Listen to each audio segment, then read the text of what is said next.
الحسيني، وهو رئيس التنفيذي لمؤسسة تكريم شخصية العام في الداخل الفلسطيني والوطن العربي. مرحبا بيك سي كمال، مرحبا، تفضل. مرحبا بيك.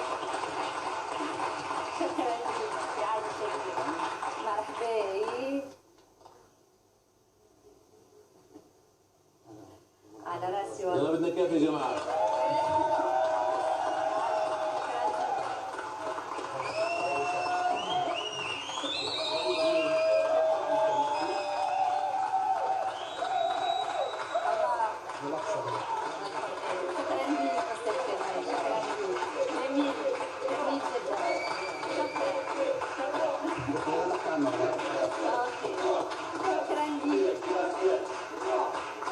شكرا لك ومرحبا بك استاذ كمال، مرحبا بك في منوعتنا.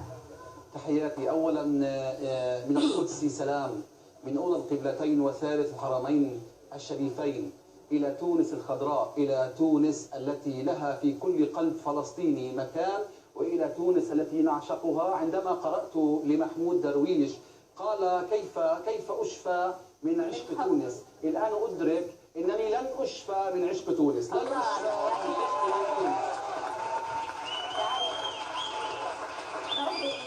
حبينا نحكي وان شاء الله على البادره هذه اللي تقوموا بها في كل مره، وما زلتوا كي كرمتوا النجم التونسي صابر الرباعي. صحيح.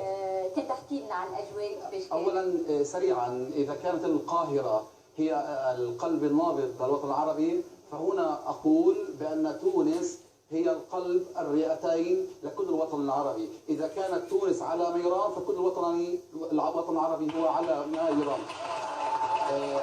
لذلك نسلط الضوء. انا يعني العام الماضي كنت هنا وكنت في هذا الاستديو ايضا، تم استضافتي في برنامج نسمة صباح، وكان لي لقاء مع الرئيس التونسي ورئيس الوزراء التونسي، ودوما نحن بعلاقات طيبه مع هذه الرئه الاخرى التي نعبر فيها كدوره دمويه واحده، نتكلم باللغه العربيه، فنحن دوما كالجسد الواحد، اذا اشتكى منه عضو تداعى له سائر الجسد السار والحمى. نحن في تونس من اسبوع، وعندما تطأ قدمي مطار قرطاج أشعر بنشوة وأشعر بذروة، وأشعر مرة أخرى أن الشعور الداخلي ما بين القدس وتونس عم نعيد تركيبته في هذا اللقاء. كان تكريم لنا الفنان صابر الرباعي كشخصية عام 2015، لأنه صابر الرباعي شخصية عندنا في فلسطين له محبة كبيرة جدا. تحية للفنان والنجم صابر الرباعي. نعم.